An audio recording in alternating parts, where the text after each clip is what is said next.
فأعوذ بالله السميع العليم من الشيطان الرجيم من همزه ونفخه ونفثه بسم الله الرحمن الرحيم ألم تر أن الله يزجي سحابا ثم يولف بينه ثم يجعله ركاما فترى الودق يخرج من خلاله وينزل من السماء من جبال فيها من برد فيصيب به من يشاء ويصرفه عن من يشاء يكاد سنا برقه يذهب بالأبصار يقلب الله الليل والنهار إن في ذلك لعبرة لأولي الأبصار والله خلق كل دابة من ماء ومنهم من يمشي على بطنه ومنهم من يمشي على رجلين ومنهم من يمشي على أربع يخلق الله ما يشاء إن الله على كل شيء قدير لقد أنزلنا آيات مبينات والله يهدي من يشاء إلى صراط مستقيم۔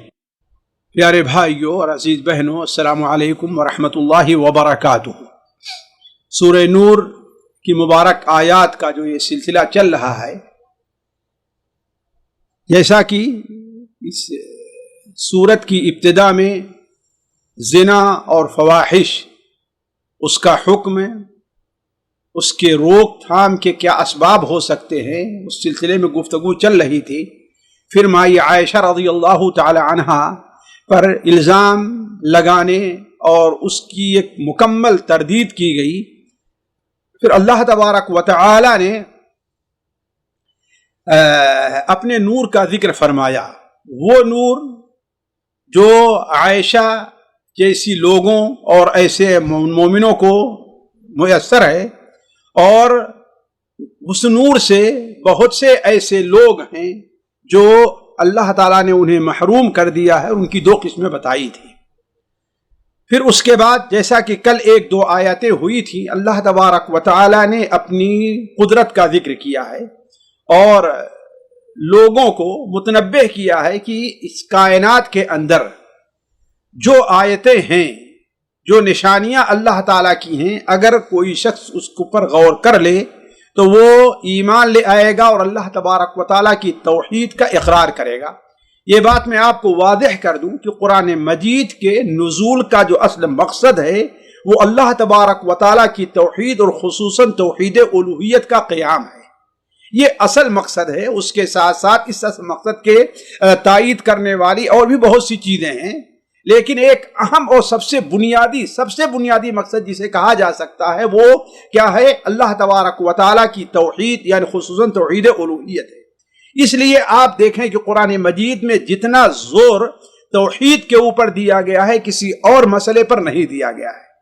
جہاں کہیں بھی کوئی بھی مسئلہ چھڑتا ہے تو اللہ تبارک و تعالیٰ درمیان میں توحید کے دلائل اور توحید کے مسائل کو ضرور چھیڑتا ہے۔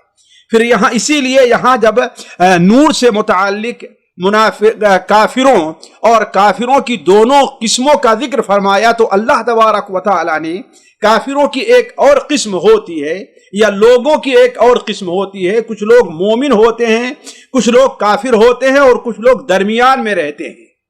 جو باطن میں کافر ہیں اور ظاہر وہ ایمان کا کرتے ہیں، وہ منافق ہوتے ہیں۔ تو ان کا ذکر لانے سے پہلے اللہ تبارک و تعالی نے اپنے توحید کے کچھ دلائل بیان فرمائے اور انسانوں کو متنبہ کیا کہ اگر اس کے اوپر غور کر لو گے تو حقیقی نور حاصل کرنے میں تمہیں کوئی دشواری یا کوئی رکاوٹ پیش نہیں آئے گی۔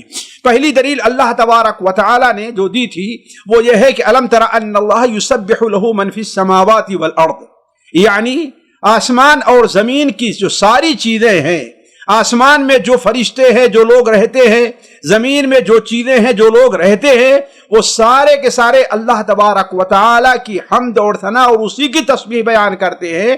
لہذا حکومت اسی کی ہے، بادشاہت اسی کی ہے اور اسی کی طرف جانا ہے، لہذا اس کی توحید کا اقرار بھی کرنا چاہیے۔ پھر اس کے بعد اللہ تعالیٰ مزید توحید کے اوپر دلیل دیتے ہوئے فرماتا ہے الم تر ان اللہ یزجی سحابا۔ الم ترا، یہ بات کل گزر چکی ہے کہ الم ترا، کیا آپ نے نہیں دیکھا، لیکن اس سے مراد کیا ہے؟ کیا آپ کو اس کا علم نہیں ہے؟ اور یہ بات ہم نے کہی تھی کہ کوئی بات جب واضح رہا کرتی ہے، کوئی بات بالکل ہر انسان کے سمجھ میں آتی ہے، اگر اس کے بارے بتایا کوئی بات بیان کی جاتی ہے تو کہا جاتا ہے ارے تم یہ نہیں دیکھتے، تم یہ جانتے نہیں، یعنی گویا کہ یہ بات مسلم ہے، یہ نہیں کہ آپ یہ جانتے نہیں اس لیے میں بتا رہا ہوں، سبھی لوگ اس کو جانتے ہیں۔ اور شاید تعلم کو طرح سے اس طریقے سے واضح کیا ہے کہ اس چیز کا حق ہونا ایسے ہی واضح ہے گویا کوئی آدمی کوئی چیز دیکھ رہا ہے، گویا عین الیقین اسے حاصل ہے۔ تو الم تر ان اللہ یسجی سحابہ، کیا آپ نے نہیں دیکھا کہ اللہ تبارک و تعالی، یہ اس کائنات میں اللہ کی قدرت کا ذکر ہے، اور میں کہتا ہوں کہ یہ قرآن کا معجزہ ہے۔ جس زمانے میں بادل اور بدلی کی یہ کیفیت بیان کی گئی تھی، اس زمانے میں ابھی علم سائنس اتنی ترقی نہیں کیے ہوئے تھا، اور نہ ہی انسان ہوائی جہاز کے ذریعے ان بادلوں کے اوپر جا کر کے بادلوں کی کیفیت دیکھتا تھا۔ جو لوگ ہوائی جہاز سے سفر کرتے ہیں، خاص طور برسات کا مہینہ ہو تو وہ اندازہ لگائیں گے کہ تھوڑا سا جہاز اوپر جہاں بادلوں کے اوپر جاتا ہے تو ایسا اوپر سے پھر ایسا دکھائی دیتا ہے کہ یہ بالکل بادلوں کا پہاڑ ہے، اور ٹیلے بادلوں کے پڑے ہوئے بادلوں کے ہیں۔ بسا اوقات ایسا شبہ ہوتا ہے کہیں ہم زمین میں کسی ٹیلے اور اللہ کسی پہاڑ کو تو نہیں دیکھ رہے ہیں۔ تو یہ چیز جو ہے اللہ تعالیٰ جو بیان فرمائی ہے، یہ چیز قرآن کا معجزہ ہے، اس لیے کہ یہ علم جو آج ترقی کر گیا ہے، اتنا علم اس زمانے میں خاص طور پر عرب کے اندر اس کی کوئی ترقی نہیں تھی۔ تو اللہ تعالیٰ فرماتا ہے الم ترى ان اللہ، کیا آپ نہیں دیکھتے کہ اللہ تبارک و تعالیٰ کیا ہے یزجی سحابہ۔ اسجا یزجی کے معنی ہوتا ہے آہستہ سے کسی چیز کو لے کر کے چلنا، ہلکے چلنا۔ اسی لیے دیکھیں سورہ یوسف میں ببضاعۃ مزجہ، یعنی تھوڑی سی پونجی، تو یزجی صحابہ، آپ نہیں دیکھتے کہ اللہ تبارک و تعالی بدلیوں کو آنکھتا ہے، بدلیوں کو لے کر کے چلتا ہے، بدلیوں کو جمع کرتا ہے۔ پھر ان بدلی میں کیا کرتا ہے، دیکھیے اس تعبیر کو دیکھیے، ثم یؤلف بینہ، پھر اللہ تبارک و تعالی ان بدلیوں کو ایک دوسرے کے ساتھ جمع کر دیتا ہے۔ الف یؤلف میں ملانا ہوتا ہے، تالیف قلب اسی سے ہے، یعنی دلوں کو ملایا جائے۔ کتاب کو کہ مؤلف کو مؤلف اسی لیے کہتے ہیں کہ وہ کلام کو، معلومات کو، حروف کو ان کتاب سے لے کر اس کتاب سے لے کر کے ایک جگہ جمع کر دیتا ہے، تو ملا دیتا ہے۔ تو ثم یؤلف بینہ، پھر اللہ تبارک و تعالی اس بدلی کے اندر کیا ہے، ان کو ملا دیتا ہے۔ پھر اس کے بعد کیا ہے، ثم یجعلہ رکاما، رکام کے معنی ہوتا ہے ڈھیر کے، جو چیز تہ بتے ایک دوسرے کے اوپر ہو۔ پھر اللہ تبارک و تعالی اس بدلی کو رکامہ تہ بتے ڈھیر بنا دیتا ہے۔ یہ تعبیر دیکھیے، یہ زمین پہ رہ کر کے کوئی انسان اس بدلی کی اس کیفیت کو نہیں دے سکتا۔ جب اوپر جائے گا پھر بھی دیکھے گا کہ ہاں ایک بادل ہے، اس کے اوپر بادل، ایسے بادلوں کا بالکل ایک ٹیلا لگا رہتا ہے، دکھائی دے گا، اسے بالکل پہاڑ دکھائی دیتا ہے۔ تو الم تر ان اللہ یسجی سحابہ، کیا آپ نہیں دیکھتے کہ اللہ تبارک و تعالی بدلیوں کو آہستہ آہستہ ہکا کر کے لے آتا ہے ہوا کے ذریعے، ثم یؤلف بینہ، پھر ان کے درمیان انہیں اکٹھا کر دیتا ہے، جمع کر دیتا ہے، ثم یجعلہ رکاما، پھر اللہ تبارک و تعالی اسے تہ بتہ بنا دیتا ہے۔ جب تہ بتہ بن جاتی ہے تو پھر کیا ہوتا ہے، فَتَرَ الْوَدْقَ يَخْرُجُ مِنْ خِلَالِهِ، فترا، پس آپ دیکھتے ہیں، کیا دیکھتے ہیں، الودق، ودق کیا ہے، یعنی بارش کے جو قطرے گرتے ہیں اسے ودق کہتے ہیں۔ فتر الودق، آپ دیکھتے ہیں کہ بارش کے قطروں کو یخرجو، نکلتے ہیں، گرتے ہیں، من خلالہ، ان کے شگافوں سے، کتنے، بدلی کے شگاف سے، بدلی کے درمیان سے آپ دیکھیں گے پانی کے قطرے گرتے آتے ہیں۔ تو یہ اللہ تبارک و تعالیٰ نے اپنی قدرت کا اظہار فرمایا ہے کہ جس کی یہ قدرت ہے، گویا اسے چاہیے کہ اس کے اوپر ایمان لے آئے۔ اور پھر یہیں پر اللہ تبارک و تعالیٰ نے اسی افق کے اندر ایک ایسی چیز کا ذکر کیا جس کے لوگ منتظر رہتے ہیں اور جس کا بڑا فائدہ ہے۔ پھر اسی کے ساتھ ساتھ ایک ایسی چیز کا ذکر کیا جس کا لوگ انتظار نہیں کرتے اور اس کا نقصان ہوتا ہے۔ وہ کیا ہے، ژالہ باری ہے، برف جو پڑتی ہے، وہ اولے جو پڑتے ہیں۔ تو اللہ تعالیٰ فرماتا ہے کہ وَيُنَزِّلُ مِنَ السَّمَاءِ مِن جِبَالٍ، اور اللہ تبارک و تعالیٰ نازل کرتا ہے آسمان سے، من جبال فیہا، اور آسمان میں وہ جو پہاڑ ہے آسمان کے اندر، اس لیے کہ علم حدیث کے مطابق بھی یہ بادل جب اصل سمندر سے اٹھتے ہیں، یہ گرمی کی وجہ سے سمندر سے اٹھ کر کے یہ بادل جاتے ہیں اوپر کی طرف، ایک اوپر کے ایک ایسی مقدار میں رہا کرتے ہیں جہاں ٹھنڈک ہوتی ہے، تو اس ٹھنڈک سے بھی پگھل کر کے پانی گرتے، اور اگر اوپر جاتے ہیں تو بالکل جم جاتے ہیں اور پھر وہاں سے اولے کی بارش ہوتی ہے۔ تو اللہ تبارک و تعالیٰ نے دونوں چیزوں کے ذکر فرمایا، اس مرحلے کا کہ جب وہ ٹھنڈے ہو کر کے وہ بھاپ پھر پانی بن کر کے گرتی ہے، اس مرحلے کا بھی ذکر فرما رہا ہے کہ اور اوپر گئے جہاں سے وہ بالکل جم گئے، منجمد ہو گئے، اور پھر وہاں سے وہ زمین کے اوپر آتے ہیں۔ ثم يجعلها وينزل من السماء من جبال، اور نازل کرتا ہے آسمان سے میں جو پہاڑ ہیں، فیہا یعنی اسی آسمان میں۔ بعض لوگوں نے سما کا معنی اوپر طرف کیا ہے، اور اوپر کی جانب جو وہاں پر پہاڑ موجود ہے یعنی آسمان میں، تو وَيُنَزِّلُ مِنَ السَّمَاءِ مِن جِبَالٍ، اور اللہ تبارک و تعالی نازل کرتا ہے آسمان میں ان پہاڑوں سے جو آسمان ہیں، کیا؟ من برد، کس کے پہاڑ ہے وہ؟ برد کے پہاڑ ہیں، اولے کے پہاڑ ہیں۔ تو اللہ تبارک و تعالی اس سے اولے نازل کرتا ہے، وہ اس سے اولے نازل کرتا ہے، یعنی گویا اللہ تبارک و تعالی ہی اپنی قدرت سے آج اس کو سائنس کی زبان میں چاہے جو کچھ کہہ لیں، آج سائنس میں اسے اس اعتبار سے پڑھا جاتا ہے کہ یہ ایک فطری چیز ہے جو اپنے آپ ہو رہی ہے۔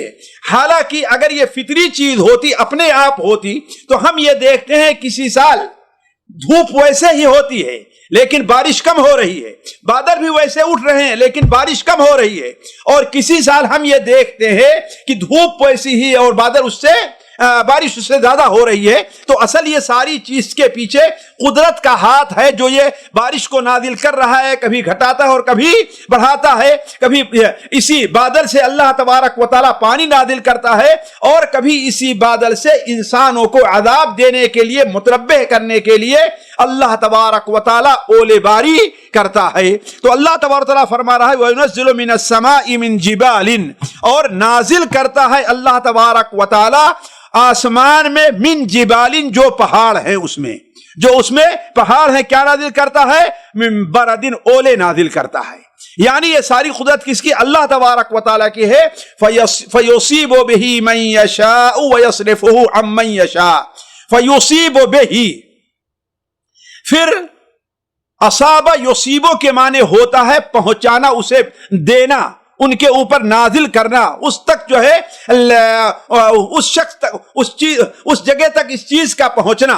تو فیصیب بہ من یشاء، اللہ تبارک و تعالی اس کے ذریعے سے دیتا ہے من یشاء، جس کو چاہتا ہے، یا کہیے کہ اس کے ذریعے سے اللہ تعالیٰ اسے مصیبت میں ڈال دیتا ہے، نقصان پہنچاتا ہے، اسے نقصان پہنچاتا ہے جس کو چاہتا ہے اسی اولے سے۔ وَيَصْرِفُهُ عَن مَّن يَشَاءُ، اور اس اولے کو جس سے چاہتا ہے اللہ تعالیٰ ہواؤں کے ذریعے دوسری طرف پھیر دیتا ہے۔ اسی لیے دیکھیں کسی علاقے میں جب اولے کی بارش ہوتی ہے تو ایک خاص جگہ ہوتی ہے، بارش کے طریقے سے اولے اس قدر عام پورے علاقے میں نہیں ہوتے ہیں، بلکہ ایک ہی جگہ دیکھیے 50 میٹر کے اور 500 میٹر کے درمیان میں آپ دیکھیں فرق دیکھے گا، تو وہاں پر جو ہے اولے کے نہیں پڑے ہیں اور دوسری جگہ اولے پڑے ہوئے ہیں۔ تو فیصیب بہ، اللہ تبارک و تعالی انہی نقصان پہنچاتا ہے اسی اولے کے ذریعے سے جس کو چاہتا ہے، وَيَصْرِفُهُ، اور اس اولے کو پھیر دیتا ہے جس سے اللہ تبارک و تعالی چاہتا ہے۔ بعض علماء نے فیصیب بہ، اس سے بارش اور اولے دونوں مراد لیے ہیں کہ اللہ تبارک و تعالی یہ جو رحمت کی جو بارش ہوتی ہے، اللہ تبارک و تعالی اس سے جس بندے کو چاہتا ہے اپنی رحمت پہنچاتا ہے، اور جس بندے سے چاہتا ہے اللہ تبارک و تعالی اس رحمت کو پھیر دیتا ہے۔ تو گویا اللہ تبارک و تعالی کی یہ قدرت کا بیان ہے۔ آگے کیا بیان ہوا؟ یکاد سنا برقہ یذھب بالابصار، یہی بادل جس سے پانی کی آپ امید رکھتے ہیں، جس سے بارش ہوتی ہے، اور بسا اوقات یہی بادل جن سے اولے پڑتے ہیں، انہی بادلوں سے بجلی بھی چمکتی ہے، اور یہ بجلی کیا ہوتی ہے؟ اتنی روشن ہوتی ہے، اتنی روشن ہوتی ہے کہ آنکھوں کو چکا چوندھ کر دیتی ہے. کوئی آدمی اپنی آنکھ پھاڑ کر کے بھی دیکھنا چاہے تو اس کو نہیں دیکھ پاتا ہے. تو یکاد سنا برق ہی، سنا مانے روشنی، چمک، برق ہی اس کی برق، اس کی جو چمک ہے، اس کی جو لائٹ ہے، اس کی جو بجلی ہے، یذہب بالابصار، یکاد سنا برق ہی، قریب ہے کہ اس کی بجلی کی چمک یذہب بالابصار، لوگوں کی نظروں کو لے کر کے چلی جائے، یعنی لوگوں کی نظر کو اچک لے، اس سے لوگوں کی نظر بنائی جاتی رہے. تو گویا اللہ تبارک و تعالی نے اس بارش کے نزول اور کس طریقے سے آسمان میں بادل کو جمع کرتا ہے، یہ بیان کر کے اللہ تبارک و تعالی اپنی قدرت کا اظہار کر کے لوگوں کو اللہ تعالی اپنے اوپر ایمان لانے کی اور توحید کی دعوت دے رہا ہے. مزید اس کے بعد توحید کی ایک اور دلیل اللہ تعالیٰ پیش فرما رہا ہے کہ یقلب اللہ اللیل والنہار. قلب، یقلب کے معنی ہوتا ہے الٹنا پلٹنا. تو یقلب اللہ، اللہ تبارک و تعالی رات اور دن کا ہیر پھیر کرتا رہتا ہے. کبھی دن بڑا ہوتا ہے اور کبھی رات بڑی ہو جاتی ہے. کبھی ایسا وقت آپ کو گھنٹے 2 گھنٹے ملے گا جہاں آپ کو دھوپ دکھائی دیتی ہے اور کہیں دیکھیں گے آپ وہیں کبھی اسی کو رات رہا کرتی ہے. تو یقلب اللہ اللیل والنہار، اللہ تبارک و تعالی رات اور دن کو الٹ پلٹ کرتا رہتا ہے. یہ بھی اللہ تبارک و تعالی کی قدرت ہے. اگر ساری دنیا کے لوگ مل کر کے بھی چاہیں تو اس کے اندر ہیر پھیر قطعا نہیں کر سکتے. اور یہ اللہ تبارک و تعالی کا بہت بڑا احسان ہے، اس لیے کہ جس طریقے سے رات انسان کی صحت کے لیے ضروری ہے، ویسے ہی انسان کی صحت کے لیے دن بھی ضروری ہے. اسی لیے آپ دیکھیں اسی علاقے میں آبادی عموماً رہا کرتی ہے جہاں رات اور دن کا سلسلہ ہے. البتہ جہاں رات اور دن کا سلسلہ نہیں ہے، 6 مہینے تک رات رہتی ہے، 6 مہینے تک دن رہا کرتا ہے، وہاں آبادی آپ کو مشکل سے یا چیدہ چند لوگوں کی دکھائی دے گی. تو یقلب اللہ اللیل والنہار، اللہ تبارک و تعالی رات اور دن کو الٹ پلٹ کر رہا ہے. یہ بھی اللہ تعالیٰ کی عجائب قدرت میں سے ایک قدرت ہے. ان فی ذلک لعبرۃ لأولی الابصار، ان فی ذلک، بلا شبہ اس میں، لعبرۃ، عبرت ہے، نصیحت ہے، کس کے؟ لأولی الابصار، ان لوگوں کے لیے جو آنکھوں والے ہیں یا بصیرت والے ہیں. اس لیے کہ اللہ تبارک و تعالی نے جو یہ نظام قدرت رکھا ہے، ہر آدمی اس سے عبرت حاصل نہیں کرتا اور نہ ہر آدمی اس کے بارے میں غور فکر کرتا ہے. حالانکہ یہ ایک شرعی مسئلہ ہے، اس سلسلے میں ہر مسلمان کو سوچنا اور غور کرنا چاہیے. کیوں؟ اس لیے کہ اس کی وجہ سے اللہ تبارک و تعالی کی قدرت کے اوپر اور اللہ تبارک و تعالی کی توحید ربوبیت کے اوپر زیادہ یقین ہو جایا کرتا ہے.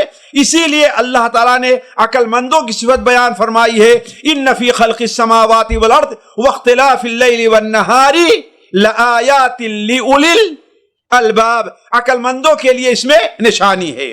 تو یقلب اللہ اللیل والنہار، اللہ تبارک و تعالی آسمان اور زمین کا ہیر پھیر کر رہا ہے، الٹ پلٹ کر رہا ہے. ان فی ذلک لعبرہ، اس کے اندر، اس آسمان اور زمین کے الٹ پھیر میں، لعبرۃ لأولی الابصار، صاحب بصیرت جو لوگ ہیں، اللہ تعالیٰ نے جنہیں بصیرت اور عقل عطا فرمائی ہے، ان کے لیے عبرت اور نشانی ہے. آگے اللہ تبارک و تعالیٰ دلائل قدرت میں سے ایک اور دلیل بیان فرما رہا ہے. تو دلائل توحید میں سے ایک اور دلیل بیان فرما رہا ہے. اللہ تعالیٰ فرماتا ہے واللہ خلق کل دابۃ من ماء. گویا کہ یہ توحید کی یہاں پر جو دلیلیں پیش کی جا رہی ہیں، یہ تیسری یا چوتھی دلیل ہے.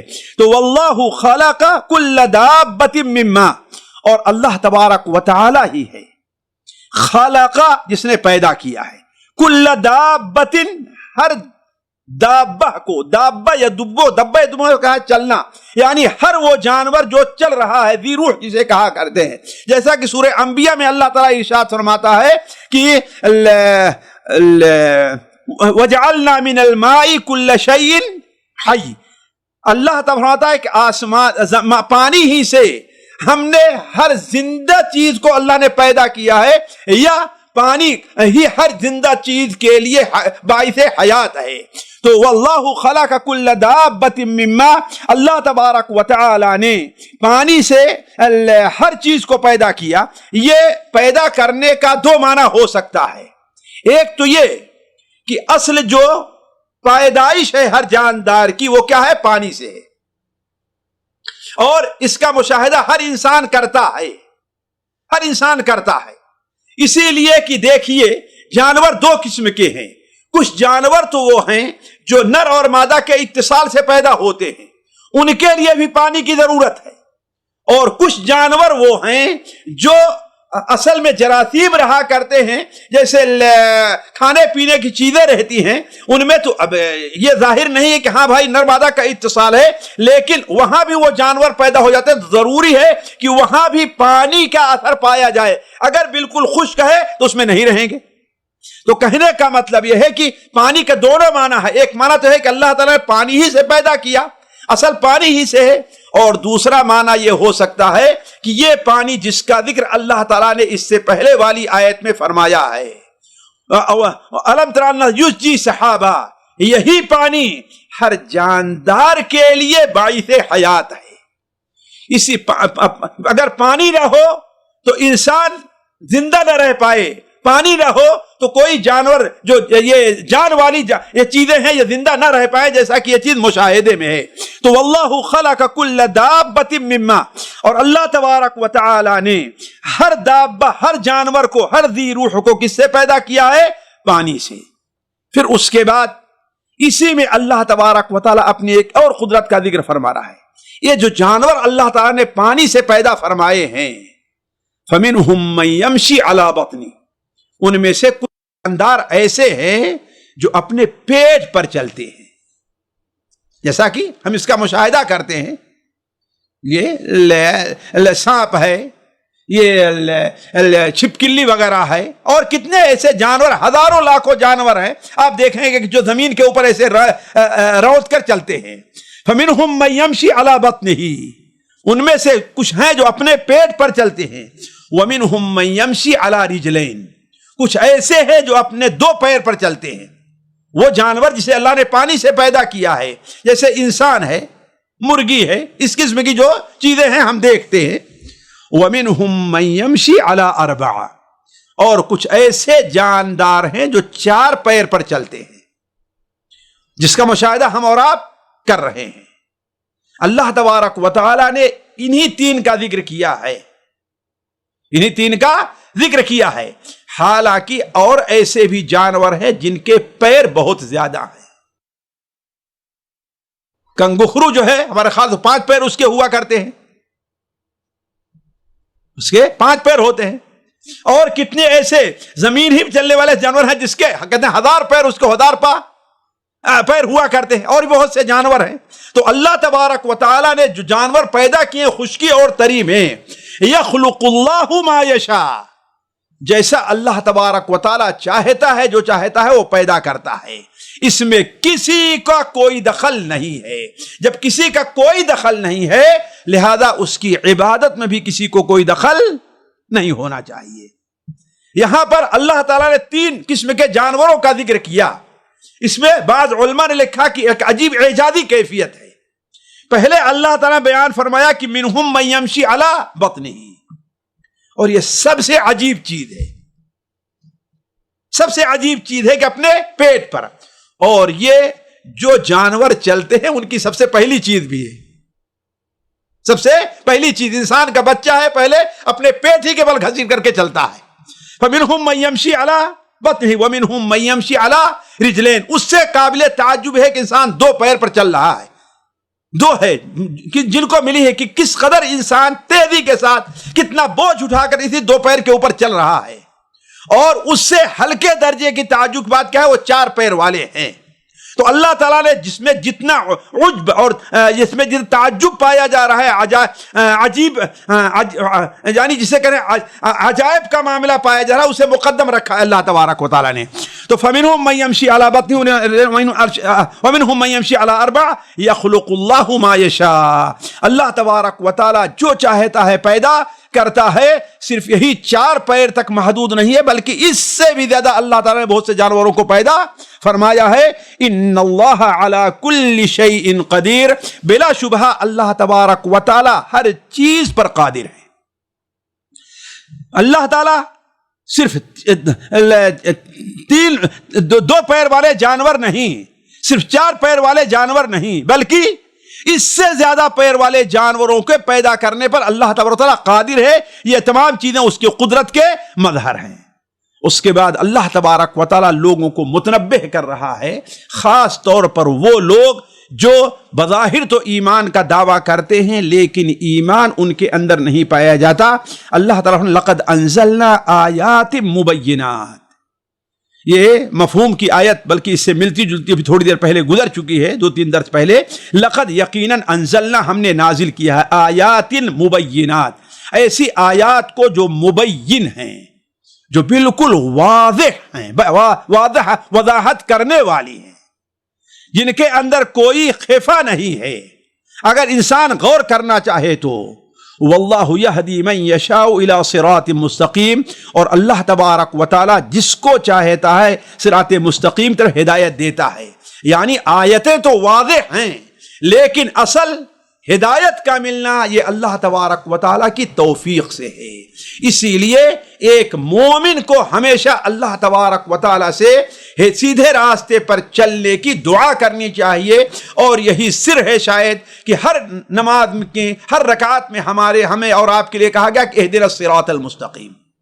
اللہ کے رسول صلی اللہ علیہ وسلم جب نماز کے لیے تہجد کی نماز کے لیے کھڑے ہوتے، جیسے کہ مائی عائشہ سے سوال کیا گیا کہ آپ کون سی دعا پڑھتے تھے، تو آپ عائشہ نے بیان فرمایا کہ آپ یہ دعا اللہم رب جبریل و میکائیل و اسرافیل عالم الغیب و فاطر السماوات والارض عالم الغیب والشہادہ انت تحکم بین عبادک فیما کانوا فیہ یختلفون اہدنی لما اختلف فیہ من الحق باذنک انک تہدی من تشاء الی صراط مستقیم. اہدنی لما اختلف فیہ من الحق باذنک، تو اپنے طرف سے اپنے حکم سے جس حق کے بارے میں لوگوں کا اختلاف ہے یا جس بارے میں لوگوں کا اختلاف ہے اس بارے میں میری رہنمائی حق کی طرف فرما.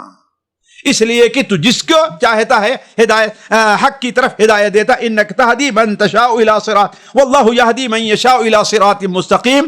اے اللہ تبارک و تعالی تو ہی جانتا ہے کہ تو جس کو چاہتا ہے صراط مستقیم کی طرف ہدایت دیتا ہے، لہذا تو ہمیں بھی صراط مستقیم طرف ہدایت فرما.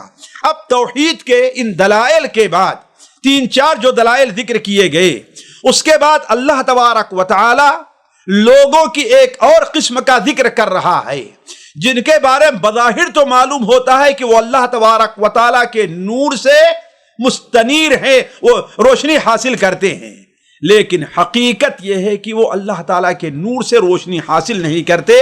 اور اللہ تعالیٰ نے ان کی 2 علامتیں یہاں پر بیان فرمائی ہیں، اور یہ 4-5 آیتوں کے اندر ہے. وہ قابل غور ہے اور ہم میں سے ہر شخص سے یہ مطالبہ ہے کہ ہم اس کے اوپر غور کریں کہ کہیں یہ صفات ہمارے اندر تو پائی نہیں جا رہی ہیں کہ ہم اگرچہ اللہ تعالیٰ کے نور سے روشنی حاصل کرنے کا دعویٰ کر رہے ہیں لیکن حقیقت میں ہم اس کے میں نہیں ہیں. اللہ تعالیٰ فرماتا ہے وَيَقُولُونَ، اور وہ لوگ کہتے ہیں. یہ وَلَقَدْ أَنزَلْنَا ہی پر ہے، یعنی آیات مبینات سے جو لوگ مستفید نہیں ہو رہے ہیں. وَيَقُولُونَ، اور وہ لوگ کہتے ہیں، اشارہ کس طرف ہے؟ منافقین کی طرف ہے. وَيَقُولُونَ آمَنَّا بِاللَّهِ وَبِالرَّسُولِ وَأَطَعْنَا، ہم اللہ پر ایمان لے آئے اور اللہ کے رسول پر ایمان لے آئے. وَأَطَعْنَا، اور ہم نے اطاعت کی. معلوم یہ ہوا ساتھیوں یہ تینوں چیزیں ضروری ہیں ایمان کے لیے. اگر ان تینوں میں سے کوئی چیز نہیں پائی گئی تو گویا وہاں پر ایمان نہیں ہے. پہلی چیز کیا ہے؟ آمنا باللہ، اللہ پر ایمان لے آنا. اور صرف اللہ پر ایمان لے آنا کافی نہیں ہے، ضروری یہ ہے کہ اللہ پر ویسے ہی ایمان لے آئے جیسے کہ اس کا رسول کہہ رہا ہے۔ اسی لیے وآمنا باللہ وبالرسول، ہم ایمان لے آئے اللہ تبارک تعالیٰ پر، وبالرسول اور رسول پر۔ اس کے بعد کیا ہے؟ پھر یہ بھی کافی نہیں ہے، وَأَطَعْنَا، ہم نے کیا ہی اطاعت کی۔ تو گویا ایمان کے لیے یہ تینوں چیزیں ضروری ہے، صرف ایمان قول کا نام نہیں ہے، ضروری یہ ہے کہ اس کے اندر عمل بھی پایا جائے۔ تو وَيَقُولُونَ آمَنَّا بِاللَّهِ، وہ لوگ کہتے ہیں کہ ہم ایمان لے آئے اللہ تعالیٰ پر اور اللہ کے رسول پر، وَأَطَعْنَا، اور ہم نے اطاعت کی، لیکن ہوتا کیا ہے؟ ثُمَّ يَتَوَلَّى، کہہ تو دیتے ہیں لیکن جب عمل کا معاملہ آتا ہے تو یتولا، وہ پیٹ پھیر لیتے ہیں، وہ اس سے بے رخی اختیار کرتے ہیں۔ وَيَتَوَلَّى فَرِيقٌ مِّنْهُمْ، ان میں سے ایک جماعت، یعنی جو لوگ کہتے ہیں ان میں سے ایک جماعت کیا کہتے ہیں؟ وَيَتَوَلَّى ثُمَّ يَتَوَلَّى فَرِيقٌ مِّنْهُمْ، یہ اقرار کر لینے کے بعد ان میں کی ایک جماعت جو ہے وہ پیٹ پھیر لیتی ہے، اپنا رخ پھیر لیتی ہے، وہ اعراض کرتے ہیں۔ وہ کس سے اعراض کرتے ہیں؟ ظاہر بات ہے اللہ اور اس کے رسول کی اطاعت سے۔ زبان سے تو کہہ لیا، کس سے اعراض کرتے ہیں؟ عمل سے اعراض کرتے ہیں، عمل ان کے اندر نہیں پایا جاتا۔ ثم يتولى فريق منهم، تو ان میں کی ایک جماعت کیا ہے؟ من بعد ذلك، اس اقرار کے بعد اس سے اعراض کر لیتے ہیں، یعنی زبان سے کہتے ہیں لیکن عملی طور پر اس کا ثبوت نہیں دیتے۔ اللہ تعالیٰ فرما رہا ہے وَمَا أُولَئِكَ بِالْمُؤْمِنِينَ، وَمَا أُولَئِكَ بِالْمُؤْمِنِينَ، یہ لوگ مومن نہیں ہیں، وَمَا أُولَئِكَ، اور نہیں ہیں وہ لوگ، بالمؤمنین، مؤمنین میں سے، یعنی ان کا شمار مؤمنین میں نہیں ہے۔ مؤمنین میں ان کا شمار کب ہوگا؟ جبکہ اللہ پر ایمان، رسول پر ایمان اور اطاعت کا اقرار کر لینے کے بعد یتولا نہیں پایا جائے گا، رخ نہیں پھیرا جائے گا۔ جو کچھ اللہ اور اس کے رسول کہیں گے حتی الامکان، انسانی بشر جو ہے، انسان کی جو طاقت اور حیثیت ہے اس کے مطابق وہ عمل کرے گا، تب تو وہ مؤمنین میں ہوگا۔ اگر اس نے ایسا نہیں کیا تو وما اولئک بالمؤمنین، یہ لوگ مؤمنین میں نہیں ہیں۔ اس کی سب سے واضح دلیل ہے کہ انسان کیسے جانے، وہ اس کی ایک مثال دے رہا ہے اللہ تعالیٰ قرآن مجید میں کہ کیسے جانے کہ وہ اللہ اور اس کے رسول پر ایمان لانے کے بعد اعراض کر رہا ہے۔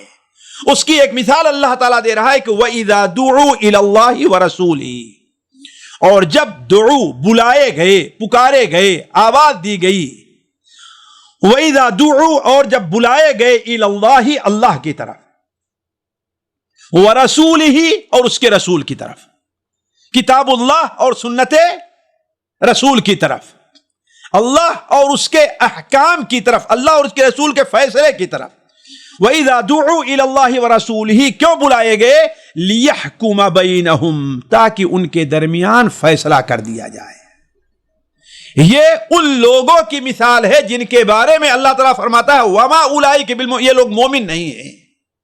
میں بڑی درد کے ساتھ ان لوگوں سے یہ گزارش کروں گا جو اللہ اور اس کے رسول پر ایمان لانے کا دعویٰ کرتے ہیں، قرآن اور حدیث کے متبع ہونے کا دعویٰ کرتے ہیں، لیکن جب اختلافات کا معاملہ آتا ہے تو اپنے فیصلے قرآن اور حدیث کے مطابق چھوڑ کر کے اپنے فیصلے طاغوت کے پاس اور وضعی قانون بنانے والوں کے پاس لے کر کے جاتے ہیں۔ وہ جانتے ہیں کہ مجھے اپنا حق پورا قرآن اور حدیث کی روشنی میں نہیں ملے گا، کسی مفتی کے پاس، مولوی کے پاس بیٹھیں گے تو ہمارا حق نہیں مل پائے گا، لہذا ان لوگوں کے پاس جاتے ہیں جنہیں قرآن اور حدیث کے بارے میں کوئی علم نہیں رہتا ہے، وہ خالص لوگوں کے اور دنیا کے بنائے ہوئے جو قانون ہے اس کے مطابق فیصلہ کرتے ہیں۔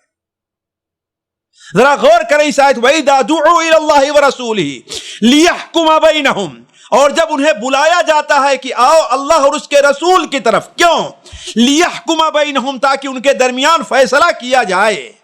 چاہے تمہارے میراث کا معاملہ ہے، چاہے تمہارے باہمی اختلاف ضمیر کا مسئلہ ہے، چاہے تمہارے نکاح اور طلاق کا مسئلہ ہے، چاہے جس کا بھی مسئلہ ہے، دعو الی اللہ ورسولہ لیحکم بینہم، بلائے گئے اللہ اور اس کے رسول تاکہ ان کے درمیان فیصلہ کیا جائے، تو ہوتا کیا ہے؟ اذا فریق منہم معرضون، تو ان کی ایک جو جماعت ہے وہ اعراض کرتی ہے، پیٹ پھیرتی ہے کہ ہمیں اللہ اور اس کے رسول کا فیصلہ نہیں چاہیے، ان مولویوں کا فتویٰ ہمیں نہیں چاہیے، ہمیں کہاں چاہیے؟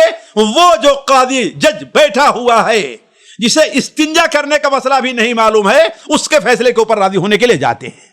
اللہ تبارک و تعالیٰ اس سے متعلق مزید اور وضاحت کر رہا ہے، جو انشاءاللہ ہم اگلی مسجد کے اندر رکھیں گے۔ تب تک کے لیے آپ سے اجازت چاہتے ہیں۔ والسلام علیکم ورحمۃ اللہ وبرکاتہ۔ سامعین کرام، ہمارے علمی اور عوامی دروس اور سوال و جواب کی مجلسوں سے آپ خود بھی مستفید ہوں اور اپنے دوست و احباب کے ساتھ بھی شیئر کریں۔ عین ممکن ہے کہ آپ کے شیئر سے کسی کی اصلاح اور آپ کے لیے صدقہ جاریہ بن جائے۔ واٹس ایپ پر اسلامک میسج حاصل کرنے کے لیے نمبر نوٹ فرمائیں: یعقوب عزیز 009665089590707۔ واٹس ایپ سوال و جواب گروپ میں ایڈ ہونے کے لیے نمبر نوٹ فرمائیں: عبدالسلام عمری 0096650262762۔ نمبر بھیجتے ہوئے نام اور پتہ ضرور لکھیں۔ اسی طرح ہمارے یوٹیوب چینل اسلامی دعویٰ کو ضرور سبسکرائب کریں تاکہ ہماری ہر نئی اور اہم ویڈیو کی اطلاع آپ کو فوری حاصل ہو جائے۔ تمام دروس، مقالات اور سوال و جواب سیریز کے لیے ہماری مشہور ویب سائٹ www.islamidawah.com کا مشاہدہ کرتے رہیں۔ السلام علیکم ورحمۃ اللہ وبرکاتہ۔